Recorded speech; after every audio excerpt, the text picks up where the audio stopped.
Virus की वजह से एक ओर जहां लॉकडाउन से लोग परेशान हैं, वहीं हर रोज कोरोना के संक्रमण से जुड़ी खबरें उनकी चिंता और बढ़ाने का काम कर रही हैं। इसकी वजह से 17,000 से अधिक लोग संक्रमित हो चुके हैं, जबकि मरने वालों की संख्या भी 550 में नहीं आया था।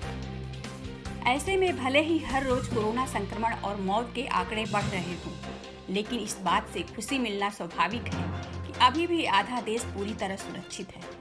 बीते रविवार को ही गोवा ने घोषणा की थी कि राज्य अब कोरोना मुक्त हो चुका है। राज्य में कुल 7 मामले सामने आए थे, जिसमें से 6 पहले ही ठीक हो चुके थे और रविवार को 7वें मरीज की भी रिपोर्ट नेगेटिव आने के बाद उसे अस्पताल से छुट्टी दे दी गई। रविवार का दिन गोवा के लिए खुशखबरी वाला था और सोमवार को उसी खुशखबरी ने मणिपुर की दहलीज पर दस्तक दी है। मणिपुर के मुख्यमंत्री एन बीरेन सिंह ने ट्वीट करते हुए कहा है कि मुझे ये बताते हुए खुशी हो रही है कि अब मणिपुर भी कोरोना से मुक्त हो चुका है।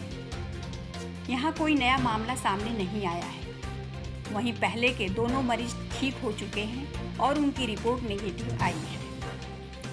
ये सब सिर्फ इसलिए मुमकिन हो सका क्योंकि जनता और मेडिकल स्टाफ ने सहयोग किया और मोदी सरकार ने सख्त लॉकडाउन करके कोरोना को रोका। हाल ही में यूपी ने ये घोषणा की है कि पीलीभीत, महाराजगंज और हाथरस में कोरोना मुक्त है। इस बात की सूचना राज्य के मुख्य स्वास्थ्य सचिव अमित मोहन प्रसाद ने दी। उन्होंने कहा कि पीलीभीत, महाराजगंज और हाथरस में अब एक भी मरीज नहीं है। वहां के सभी मरीज पूरी तरह से ठीक होकर घर लौट चुके हैं। इनके अलावा प्रयागराज भी कोरोना मुक्त हो चुका है। सरकार का कहना है कि दूसरे देशों के मुकाबले कोरोना से जंग में भारत का रिकॉर्ड काफी बेहतर है। लॉकडाउन से पहले कोरोना के मरीज 3 दिन में दोगुने हो रहे थे। अब केस दोगुने होने में औसतन 6.2 दिन लग रहे हैं। 19 राज्यों में तो यह इससे भी ज्यादा है। इन राज्यों में केरल, असम, तमिलनाडु, पंजाब, यूपी, हरियाणा, लद्दाख, दिल्ली, चंडीगढ़ आदि शामिल हैं।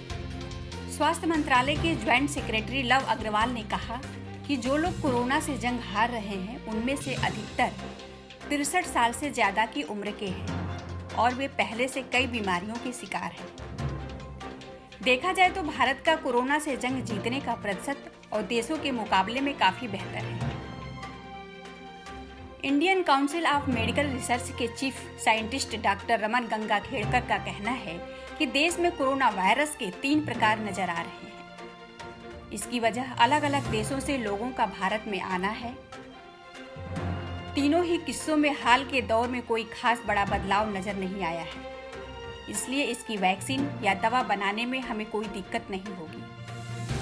वहीं ऑक्सफोर्ड यूनिवर्सिटी ने भी कहा है कि वह किसी भी कीमत पर सितंबर तक कोरोना की वैक्सीन की 10 लाख डोज तैयार कर लेगी। कोरोना की दवा बनाने के लिए विश्व स्वास्थ्य संगठन का प्रोटोकॉल भी तोड़ा जा रहा है। आईसीएमआर की कोरोना टेस्टिंग क्षमता हर गुजरते दिन के साथ बढ़ती ही जा रही है। कुछ दिन पहले ही सरकार ने अपना प्लान भी बताया कि इसे बढ़ाकर करीब 80,000 प्रतिदिन करना है, जो फिलहाल 37,000 प्रतिदिन के करीब पहुंच चुका है। अब तक आईसीएमआर ने 3,83,985 सैंपल टेस्ट कर लिए हैं। और अगर आपको ये वीडियो पसंद आया हो तो लाइक, सब्सक्राइब और शेयर जरूर करें।